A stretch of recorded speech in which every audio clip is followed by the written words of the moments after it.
আমরা class on না, আমরা চাই যে আমাদের আগের মতো লেখাপড়া হোক।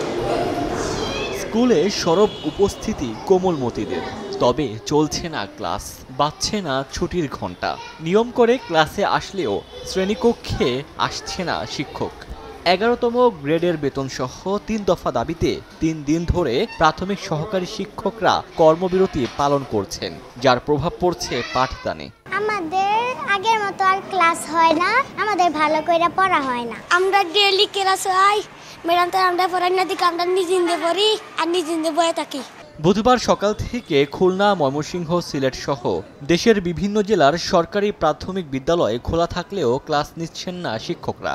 তাদের দাবি সহকারী শিক্ষকদের 11তম গ্রেডে বেতন নির্ধারণ, উচ্চতর গ্রেড প্রাপ্তির জটিলতা নিরসন এবং প্রধান শিক্ষক পদে শতভাগ পদোন্নতি দিতে হবে। কিন্তু আমাদের মাসুম শিশু বাচ্চারা ওদের পড়া বঞ্চিত হচ্ছে।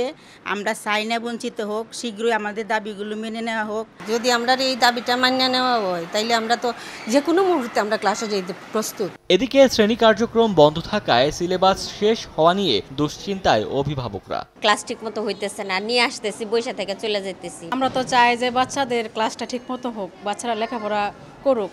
এর আগে একই দাবিতে গত 5 থেকে 15 মে পর্যন্ত 1 ঘন্টা, 16 থেকে 20 মে পর্যন্ত 2 ঘন্টা এবং 21 থেকে 25 মে পর্যন্ত অর্ধদিবস কর্মবিরতি পালন করেন শিক্ষকরা। কিন্তু দাবি মেনে না নেয়ায় সহকারী শিক্ষক সংগঠন ঐক্য পরিষদের ডাকে 26 মে থেকে অনির্দিষ্টকালের জন্য কর্মবিরতিতে যান তারা। ওমর ফারুক, সময় সংবাদ।